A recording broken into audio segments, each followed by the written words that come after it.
Hello there, welcome to Planet America's Weekend Edition. I'm John Barron. And I'm Chad Licciardello. Close to a quarter of Americans say they believe in the QAnon conspiracy theory involving cannibalism, pedophiles and Donald Trump saving the world. It sounds crazy, but it is having a real-world impact on politics and on the lives of the people who fall down that particular rabbit hole. I'll be speaking to the author of a new book this week about what it's all about and what it costs. And the debate over ICE agents wearing masks. Is it Gestapo tactics or is it much-needed self-defence for public servants? But first... The US government shut down this week for the first time in 7 years and the 20th time in half a century because the Congress couldn't pass the appropriations bills to pay for it all. Republicans in the House passed a stopgap bill to avoid the shutdown, but they could not muster enough Democratic support to overcome the filibuster threshold of 60 votes in the Senate. And so the government shut down and the blame game began. First, Republican Senate Majority Leader John Thune, then Democrat Chuck Schumer. But the far left's determination to oppose anything President Trump has ever said or done is not a good reason for subjecting the American people to the pain of a government shutdown. It's natural that people understand that Donald Trump and the Republicans want to shut down and Democrats do not. We need to deal with this health care crisis now, not later. This is mostly, but not strictly partisan. 2 Democrats and 1 independent senator broke to support the short-term funding bill and end the shutdown, while 1 Republican, Senator Rand Paul, opposed it because he wants more cuts to Biden-era spending. Both sides now accuse the other of wanting this shutdown, and maybe to an extent they are both right. Democrats want to take a stand in defence of healthcare subsidies. Republicans claim the Democrats actually want to pay for the healthcare of illegal immigrants. Democrats deny that and counter that Republicans want the shutdown so Trump can sack more federal workers. And President Trump is not ruling that out. Well, there could be firings, and that's their fault. And it could also be other things. I mean, we could cut projects that they wanted, favorite projects, and they'd be permanently cut. So you could say, a lot of people are saying Trump wanted this, that I wanted this closing, and I didn't want it. So it's spin at 10 paces, John. Senate Leader John Thune probably has the simplest case to make, I reckon, out of all the parties. He can point to the fact that Republicans have a clean bill on the table right now, ready to be passed. It's set at Joe Biden's levels of spending, nice and bipartisan. As soon as it gets passed, shutdown's over. We're happy to sit down and talk about these other issues that they're interested in, but it should not have anything to do with whether or not, for a 7-week period, we keep the federal government open so that this government can continue to do its work and that we can continue to do our work through the regular appropriations process to fund the government. Now, Democrats have a less simple point to make, but still a powerful point, and that is they know if the Obamacare subsidies end at the end of this year, as they're scheduled to do, 24 million recipients would see their insurance premiums increase from $888 for this year to $1,906 on average next year. That's according to Kaiser. That's a 114% increase, John. It's huge.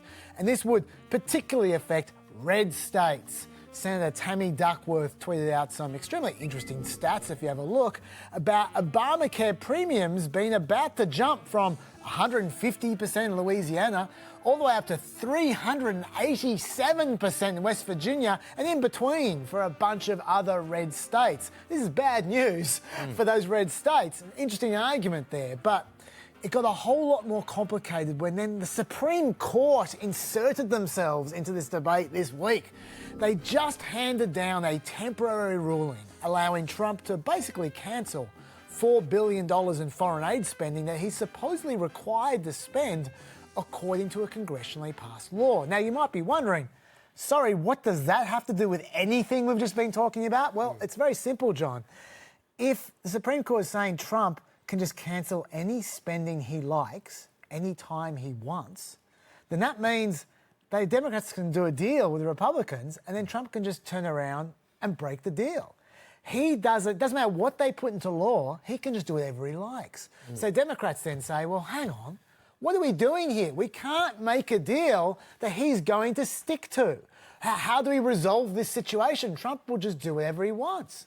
Yeah, it's a problem, although if Donald Trump were to basically effectively impose a presidential veto-style stop on the subsidies for people getting their health insurance through one of these Affordable Care Act marketplaces, it's very clear to everybody in the United States why their healthcare premiums just went up from $900 to $1,900 next year when there are congressional midterm elections. That's why some congressional Republicans are saying, oh, no, we need to keep these subsidies for Obamacare because that would be political suicide, as well as making life that much harder for so many working-class American families, many of whom are Trump supporters, at least currently. So the politics of this are really complicated because on the one hand, typically it is the party in power who is seen by voters as being responsible for keeping the government open. If you are governing, you better have a government that's open. Polls show currently 45% of people blame Republicans for a shutdown, Morning Consult, 32% blame Democrats. Now, that could also be because people don't think Democrats have any power to do anything right now.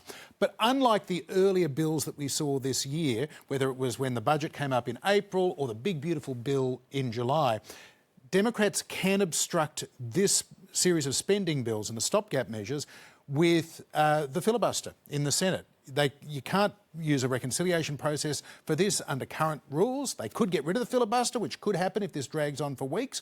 But right now, Democrats are saying, well, this is the first time we've actually been able to stand up to these Republicans all year, and so they're trying to make some hay out of it. Yeah, and I think you're right about some of the Republicans wanting to get these Obamacare subsidies back off the table as an issue, because the ones that the 10 Republicans you're talking about who are saying, oh, let's talk about this, they all wanted to extend it for just 1 year, just past the election, which is interesting. Yeah. One other reason why the Republicans might be being blamed at the moment, even though the Democrats could stop this tomorrow by passing that bill in the Senate, is the Republicans are arguing against each other. They don't have a unified message. I just talked about John Thune, who I think has the simplest, most straightforward message. Yep. Meanwhile, as you mentioned, some Republicans like Mike Johnson, they're not talking about that. They're talking about Democrats wanting to provide free health care to illegal immigrants. Chuck Schumer has refused to give the extra time. Why? Because we won't agree to restore health care to illegal aliens. So that's a strange message. Democrats say that's absolute garbage. Is it true that you want to restore American taxpayer benefits to illegal immigrants? Of course not. And thank you for asking that question, because this is also an outright lie. Federal law prohibits the use of taxpayer dollars to provide medical coverage to undocumented individuals. That's the law. And there is nothing in anything that we have proposed that is trying to change that law. We are fighting for the health care of the American people. Okay, so then if that's the case, you might be wondering where this claim is coming from. Well, there's a few reasons. The main one has been explained, I thought, quite well by Vice President J.D. Vance. The Biden administration gave mass parole to millions upon millions of illegal aliens, and then they simultaneously made those parolees eligible for health care benefits funded by taxpayers. In the One Big Beautiful Bill, President Trump and congressional Republicans turned off that money to health care funding for illegal aliens. The Democrats want to turn it back on. Okay, so to be clear, those parolees that J.D. Vance is referring to there are not illegal immigrants. That's how you square the circle between the two parties. What they are is immigrants who are in America temporarily because their countries are suffering right now, places like Ukraine or Venezuela. They're not illegal immigrants. They're lawfully allowed to be in America. They're working in America. They're living their lives in America. But J.D. Vance has never acknowledged their presence, and Republicans see them as illegal immigrants, even though they're not, because they don't have a green card. Now, that's obviously very confusing, probably for you guys, certainly confusing for Americans. That might be the point. Yeah, exactly. And they're trying to conflate this with the Obamacare battle. This has got nothing to do with Obamacare. Illegal immigrants cannot go to an Affordable Care Act marketplace and negotiate a health insurance plan. What immigrants, whether they're parolees or illegal immigrants, undocumented in some way, can do, however, is in 12 states, they have laws that say if you are going to the emergency department of a hospital, we do not check your immigration status. if you need an ambulance to get picked up off the road after being knocked down at a pedestrian crossing, we don't go, hang on, can we just see a visa before we can get you into the... So there are some laws where federal funds for Medicaid for the poor can technically be used to pay for an ambulance to get somebody whose immigration status is not known into surgery. Similarly, some states have laws that say you cannot check the immigration status of a pregnant woman. You have to treat her if she needs to be treated. Similarly, a child. Again, you don't ask for their papers first, you treat them first. And that all comes down to the use of state funds, because Medicaid is co-funded between the federal and state government. So look... States paying for it. The states are paying for it, but there is a grain of truth in this attack that the Republicans have been pursuing, but it is a small grain, and it is quite disingenuous, it's fair to say. But again, both sides feel as though they are able to use the other as a punching bag on all of this, and we just have to wait and see once, millions of federal workers start to not get paid, and that'll take a couple of weeks because the cheques were cut at the start of October.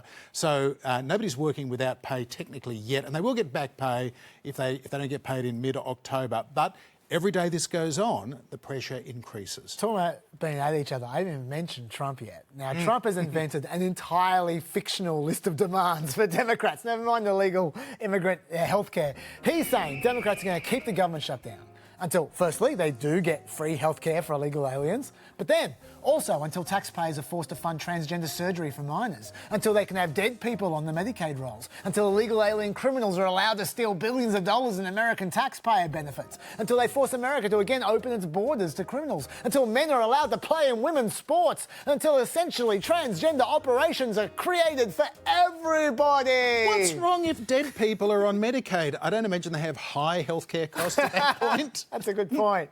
None of them are true, obviously. The truth is, though, Democrats don't want this shutdown to go longer than it needs to, because while the shutdown's in effect, Trump has complete control over what gets funded and what doesn't. They talk about Trump being a dictator. The law says he's a dictator during a shutdown. So, for example, the first thing his boffins froze when the shutdown hit was $18 billion in New York City infrastructure projects. The boffins said the funding was put on hold to ensure funding's not flowing based on unconstitutional DEI principles. In reality, though, it was probably frozen because Chuck Schumer and Hakeem Jeffries come from New York. Think of it as a kindly message from Trump. You're in my world now. Yeah, this is something that we have seen a number of times on this program over the last decade and a half. Sometimes it is, in the case of Trump's first term, once he basically had to back down because Congress wasn't going to give him funding for his building the border wall. Remember that when that was his number one priority. Back in 2013, I think the first shutdown we ever covered was when Ted Cruz was filibustering over funding for the Affordable Care Act. So this goes right back to those fights that were being had a decade and a half ago over funding Obamacare, the Affordable Care Act. And essentially the play here is Republicans want to contract it. They want to stop people getting onto Medicaid for the poor, which was expanded under Obamacare and again expanded during the Biden era in the post-COVID sort of period.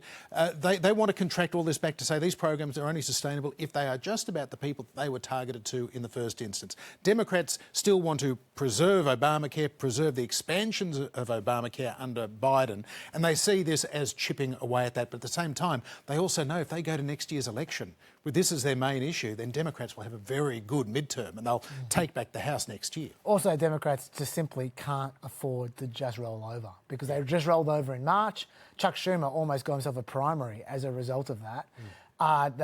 The Democrat base are really annoyed at the moment. They don't like America right now and they want the Democrats to fight. They haven't been doing much fighting because they haven't been able to do much fighting. This is the first real opportunity since Schumer rolled over in March, and the base are going to require them to take that opportunity to fight, even if they end up losing. Yeah, and it could well be that they will inevitably lose at least this round, but that bigger picture battle will continue probably for another decade or more. Yeah. Now, there's obviously been a lot more immigration enforcement under Trump, and with it, there's also been a lot more aggro, especially around the issue of mask wearing. ICE agents are routinely wearing masks these days when they're on duty. Sometimes they wear police vests, sometimes they just wear plain clothes, and it's increasingly setting the community on edge. Now, there's a reason they do this. People online might try to make an example of an officer who engages in conduct they don't like by doxing them or publicising their identities and personal details online. That can ruin people's lives, but that can happen to any police officer. Why should ICE agents get special treatment? The Department of Homeland Security says... Just got breaking information from DHS saying that assaults against agents and officers are actually up 1,000% when you compare it to this time last year. OK, so that's a good reason. A 1,000% increase in assaults, that's a big deal. Except notice they're only using percentage increases, not raw numbers.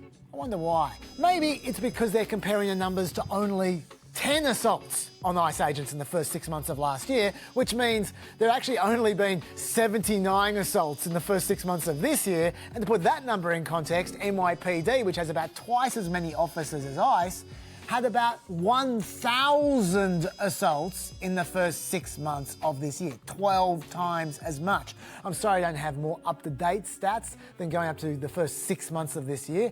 ICE refused to release them. I wonder why. Furthermore, what ICE calls an assault can be a little different from what you or I might call an assault. For example, this is a video that DHS themselves tweeted out to showcase a heinous assault. Just this afternoon, you had the Department of Homeland Security pushing back, saying that this man assaulted federal law enforcement officers with a weed whacker, calling media coverage a completely slanted portrayal. They posted another angle where you can see the man running with the weed whacker. It doesn't necessarily show an assault that we can tell.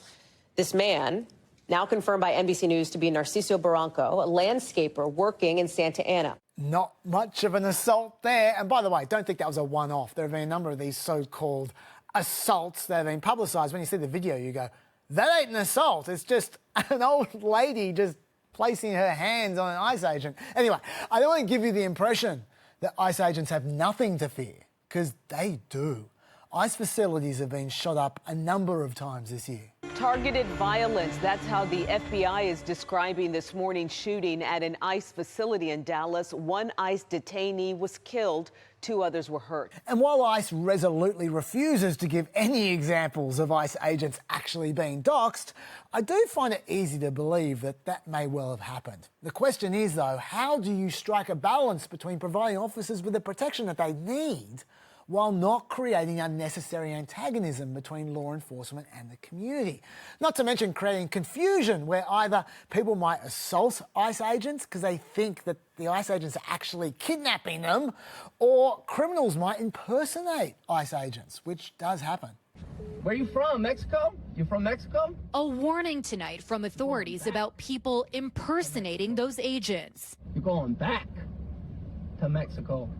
In a video shared widely on social media, a South Carolina man police have identified as Sean Michael Johnson is seen telling the Latino driver of this truck he's going to be sent back to Mexico. No, you cannot drive, bro. You have not a license. So there are a lot of concerns at play here.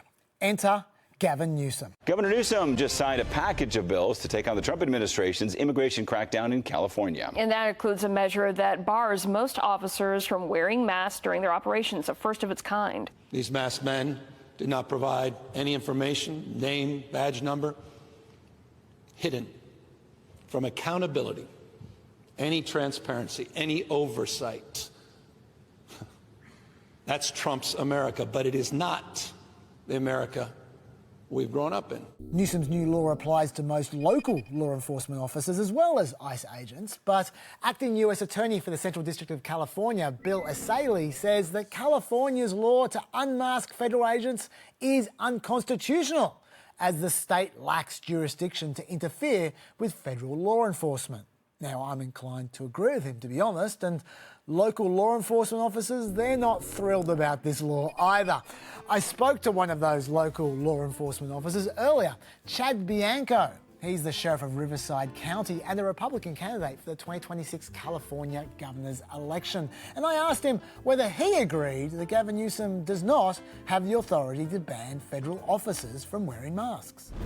Yeah, I think that you are definitely right in saying that, and it seems to be common knowledge around here and everywhere you talk that he doesn't. It's obvious that this is just political theater, and it's him trying to get on the national stage and appease that far left group that just absolutely despises President Trump. So does this law do anything at all, or is it completely symbolic? Well, it affects my agency, and the reality of them wearing masks has gone back decades from since before I was in this 32 years ago. And there is a very legitimate reason in preventing the people that you are dealing with from knowing who what your identity is, who you are, because you're out in the community when you're off duty. And when we deal with cartels and when we deal with gangs, we don't want them targeting a person that they see in the grocery store because they arrested them on Tuesday. And the fact that he absolutely pushed this bill and is so proud to sign it and is making it to where local law enforcement officers are now subject to cartel harassment and probably the potential of execution says a lot about the type of person he is. How do you respond to people who say, okay, Sheriff, your officers are trying to protect themselves from cartels and really dangerous people, but in the case of ICE agents, they're often arresting people who are fruit pickers or delivery drivers. Why are they wearing masks?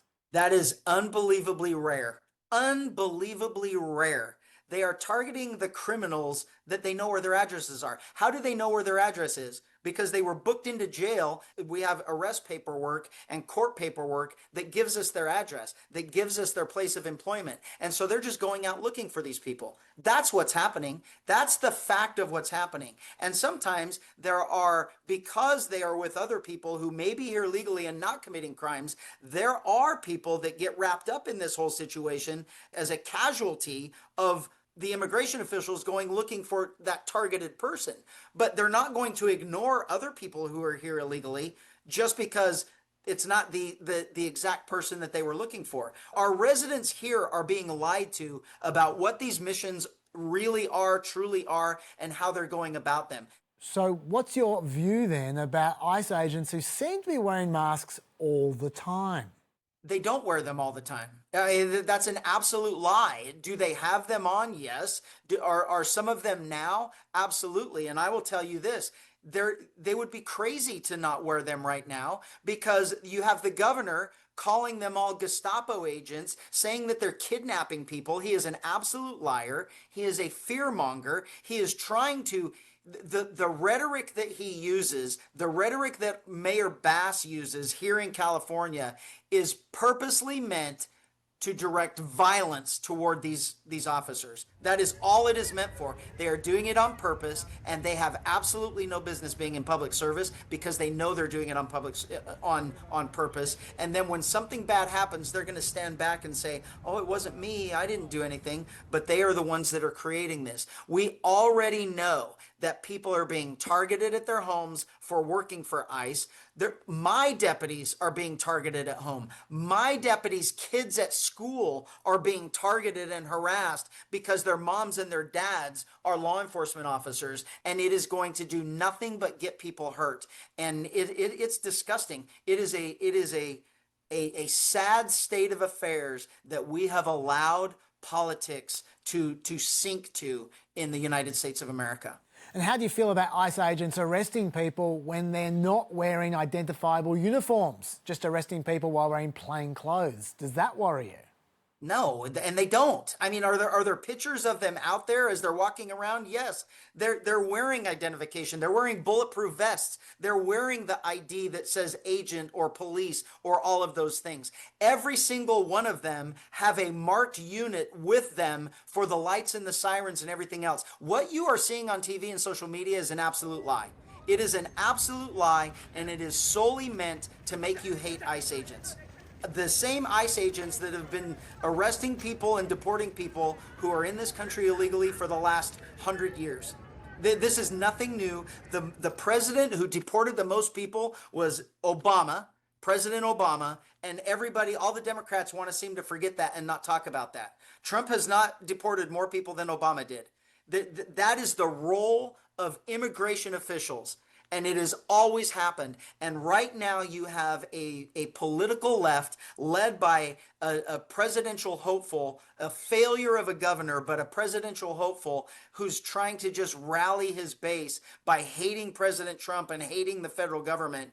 Tell me, would you be concerned if ICE agents had to wear a badge number clearly visible on their uniform, so that way they can't be doxxed, but at least their own commanders will know who's who if something goes wrong? Every officer has a badge on their uniform, has a number on their badge. Everyone has an ID number. That means, truthfully, it means absolutely nothing. These are silly little bullet point arguments meant to somehow emotionally attract the support for this horrific bill signed into a law that they did. It is all garbage. The reality of what law enforcement is, everyone has an ID number. Everyone has a badge number. And here's the whole thing. My badge has had a number on it for 32 years. And it is a small badge. It is a small ID number. No one is ever going to see that anyway, and no one ever looks at it. If someone asks my badge number, I give them my badge number. We do that. We have policies for it. There's no secrets. This whole thing is a lie. This is nothing but political theater. So hang on, Sheriff. I'm just trying to distinguish between ICE agents and your officers here, because I understand your point about your officers, but are you saying that ICE agents arresting people do have badge numbers clearly visible right now, and the videos that suggest otherwise are misleading? Yeah, I can't tell you specifically for each government entity badge on whether or not it has an ID number, but I know for California, every single law enforcement officer has an ID number on their badge. Now, you were just saying that a lot of the videos we see are misleading. From your understanding of law enforcement, are the ratios of mask-wearing ICE agents basically the same as other law enforcement officers, or do you think ICE wear their masks more often? If you would have asked me this a year ago, if you would have asked me this 8 months ago, I would have told you they're exactly the same. But because of the political rhetoric that is directing violence toward immigration enforcement, they are doing it more often because they don't want their families and their kids and their wives subjected to harassment when they get home. This has nothing to do with right and wrong criminally or law enforcement or anything else. This is a way for complete failures of politicians to further their agenda by dividing us, by making us hate each other, by making us hate the government, by making us hate President Trump. And that's all it is. And here's the thing. I'm not arresting anybody for it. I'm not arresting ICE for it. I don't know who he thinks is going to be the enforcer of this. It's absolutely stupid. It's childish. It's going to get people hurt. And it's all for his political endeavors in running for president. Sheriff Chad Bianco, thanks so much for your time. Absolutely. Conspiracy theories are nothing new, and some can seem like a bit of a joke. Who cares if somebody thinks that Elvis is alive and working as a short-order cook in a burger joint in Fresno? But other conspiracy theories have featured prominently in some of the darker chapters of history. Jewish conspiracy theories were a major part of Hitler's speeches. Assassinations, including that of President Kennedy, have often been the focus of conspiracy theories. Experts define conspiracy theories broadly as explanatory beliefs of how multiple actors meet in secret agreement in order to achieve a hidden goal that is widely considered to be unlawful or malevolent. They can be a way to make sense of the seemingly senseless, or random events, giving them meaning, giving them an explanation, often giving them a scapegoat as well. The research has found that people who support Donald Trump are much more likely than average to believe in a range of conspiracy theories. 38% believe that vaccinations implant tracking microchips. 21% of Trump supporters believe or think or suspect the Earth is flat. And 31% don't think NASA astronauts landed on the moon, or they're uncertain as to whether they did.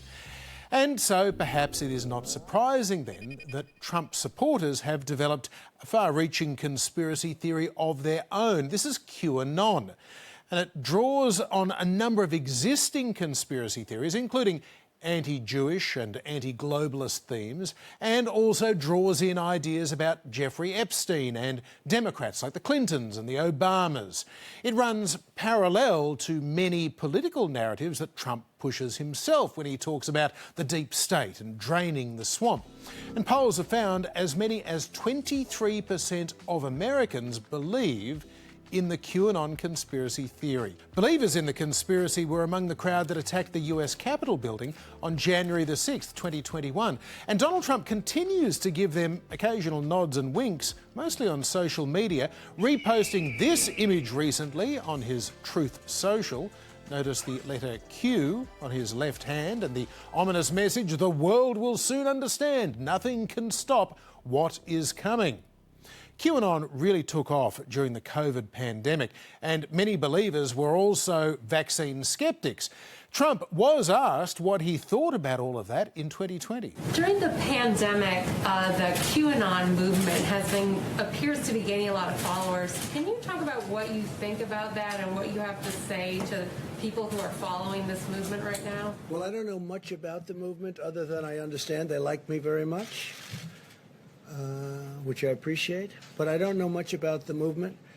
I have heard that it is gaining in popularity. At the crux of the theory is this belief that you are secretly saving the world from this satanic cult of pedophiles and cannibals. Does that sound like something you are behind? Well, I haven't heard that, but is that supposed to be a bad thing or a good thing? I mean, you know, if I can help save the world from problems, I'm willing to do it. I'm willing to put myself out there.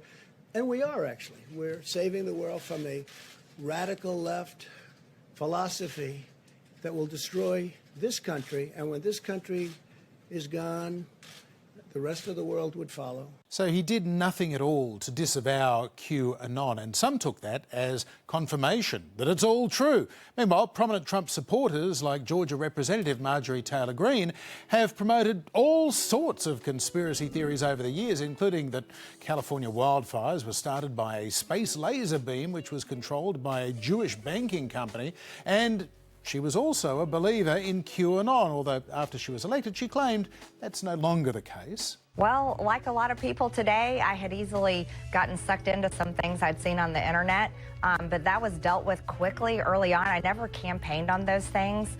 While many of these conspiracies have dangerous, even racist undertones, others can just seem a little bit silly. So it can be tempting to ultimately conclude they're probably mostly harmless. But in fact, for some of those 23% of Americans who believe in such things, it can literally destroy their families and their lives. For more on this, I spoke to the journalist Jesselyn Cook. She's the author of a new book called The Quiet Damage, QAnon and the Destruction of the American Family. Jesselyn Cook, welcome to Planet America. I know it's a complex and evolving, morphing narrative, but can you give us a quick sort of brief as to what an adherent to QAnon actually believes? QAnon conspiracy theories are really wide-ranging, but at the core of the movement is this idea that Donald Trump has been working in secret to take down the deep state, this idea that there is a cabal of very powerful, evil elites who are working against everyday people to make them poorer, to take away opportunities, and there's the idea that there is an underground trafficking ring of children who are being trafficked for sex and having their blood harvested by these elites. It's a lot of really wild ideas, but at the heart of it is this idea that Donald Trump is a hero who is coming to save humanity from the deep state. So, from what you're saying, it does have sort of a basis, at least in a existing political narrative, if not actual reality. But the more far-out elements of it. Is that being driven by anyone in particular, or is it a sort of a hive mind thing? This is the most extraordinary thing about QAnon. It started as this fringe movement in 4chan, this online forum that maybe your viewers have not even heard of, and it kind of grew from the fringes, these deep corners of the internet, into a movement that has really erupted into American politics, particularly over the pandemic. It became really mainstream as some of its more core ideas were normalized and accepted even by some of our political leaders. And now it has kind of evolved into the label of QAnon has faded away. You don't hear people talk about QAnon itself as much anymore, but the ideas have been diluted and embraced pretty widely. And is there any individual who claims to be Q? Q is a mysterious figure at the heart of the QAnon movement who was supposedly working with Donald Trump, an anonymous online figure who would drop little crumbs of so-called intel for QAnon followers online, kind of hints about this war that Donald Trump was waging in secret and ideas about who Donald Trump's political enemies were, the actions he was taking. And so people who believed and followed QAnon were known as Anons, and they were in communication with Q through these online platforms and would wait for these little bits of intel to understand how the movement was unfolding. So was it all just a prank? There's reporting that suggests the actual person or people behind the Q accounts, to call it online, has kind of, it's rotated through multiple hands, but it's understood that there was one man, Ron Watkins, and his father, Jim Watkins, who were over in the Philippines, who were kind of playing the role of Q almost as a prank, a trolling exercise. But it really became quite a powerful movement. And at a certain point, it really grew beyond Q. QAnon believers even don't necessarily care about Q anymore. It's the ideas that have evolved and survived. So where does Donald Trump sit in all of this? Clearly he is the hero of this story in a lot of versions of it.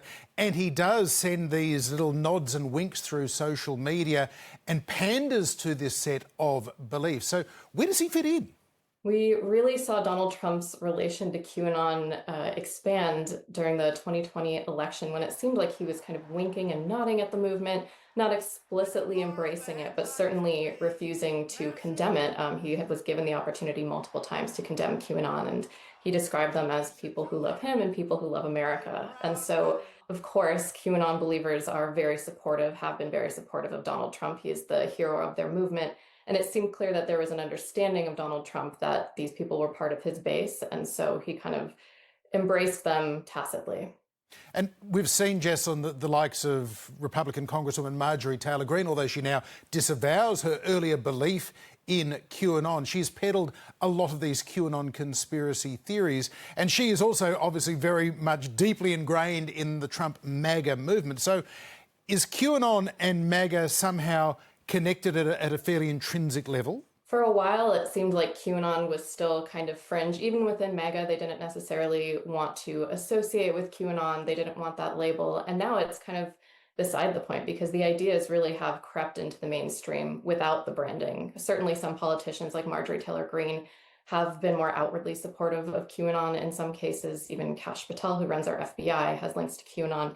But it's these ideas of a mass conspiracy of the people in power being out to get everyday Americans that have outlived the branding of QAnon. And so it's really, at this point, kind of impossible to separate MAGA from QAnon. And the same kind of evolution we've seen of healthy skepticism evolving into reflexive suspicion is evident on the left increasingly as well. Jesselyn, we know that conspiracy theories, paranoid thinking, a lot of these sorts of things, fixations on things like pedophilia, can be associated with deep trauma and indeed with mental illness. What did you discover in your reporting? Yeah, during my reporting, I really wanted to understand how ordinary, everyday people come to believe the unbelievable, because there's this assumption that QAnon-level conspiracy theories are for people who are maybe insane or mentally unwell or super paranoid. And what I found is that's just not true. Really average, smart, everyday people can embrace these theories. And what's important to consider when trying to understand how someone gets into this is not the what of what they believe, but the why. And it often has very little to do with information itself. The truth is that the truth is beside the point here. You really need to understand why someone is vulnerable to thinking this way. And in many of the cases I profile in my book, there was an underlying human need that went unmet. Conspiracy theories, espousing conspiracy theories can do so much for people. It can give them a sense of purpose, a sense of belonging, a sense of agency, even a sense of hope. And so embracing conspiracy theories is less about what it makes people think and more about how it makes them feel. They can be very, very comforting, very validating. They come with a sense of purpose. Some of the people I wrote about, QAnon was getting them out of bed every day. It made them feel like a digital soldier, like they belonged to something bigger than themselves. The rise of QAnon in the last 7 or 8 years, Jesselyn, has also coincided with a continuing decline in the proportion of Americans who are attending places of worship, who identify as religious. Is the QAnon worldview replacing a religious worldview in the minds of some? Certainly there are similarities. I mean, for many people who got very deeply into QAnon, it did become their religion, and Q and Donald Trump were like a god to them. You know, they had answers when they felt there were none. They had hope when they felt there was none. And they could turn to this kind of unseen power for reassurance, for purpose, for drive. And so it certainly has similarities to certain religions. It certainly has similarities to cults. And there is data suggesting there's quite a strong overlap between QAnon belief and Christian nationalism. Having spoken to as many believers in QAnon and their families as you have, do you see any common traits? Was there a similar path towards falling into this belief? You know, the one thing that many of the QAnon believers who I profiled had in common was a sense of powerlessness. For one reason or another, they felt that they were powerless. They had a bit of a victim mentality, because conspiracy theory thinking really demands that mindset. It demands that you believe you are being oppressed or abused by some powerful entity or group, and it can be a very powerful force. And so whether people feel that way for very valid reasons, for example, members of marginalized communities who have very legitimate reasons to have a lack of trust in our institutions, or people who have been conditioned to feel powerless by the media or by different influences, they find in conspiracy theories validation, they find purpose, they find community, and it can be something that kind of takes over their life. You don't necessarily dip your toe into something like QAnon. It can really become an obsession. So you've talked about how some people get a sense of purpose and identity and meaning from their beliefs in QAnon, but of course there are lots of negative aspects as well that you've explored. You know, one of the women I profiled in my book, her entry to QAnon was a health entry. She had a bit of a health scare that kind of led her into an alternative medicine space on Facebook, and that was a place where people were promoting kind of miracle cures and snake oil, and eventually the algorithm kind of nudged her into QAnon territory. And this had profound impacts on her health. She stopped seeing traditional doctors. She started turning away from standard medicine. She was encouraging friends with cancer to forego chemotherapy and turn to alternative treatments.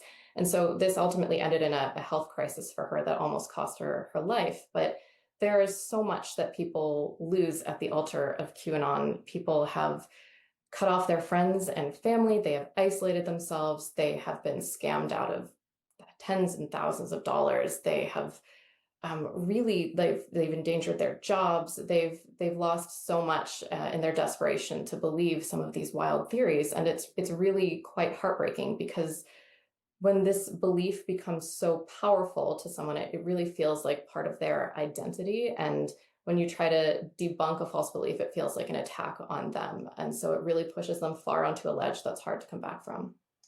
Jesselyn Cook, congratulations on the book and thanks for joining us. Thank you so much. Happy to be here. And that is all for another weekend edition of Planet America. We'll have an all-new show on Monday night on ABC TV at 9:35 p.m. And we're going to be back here again on ABC News on Friday night. And do not forget the Pet Podcast in all the best pod places. See you there. Bye-bye.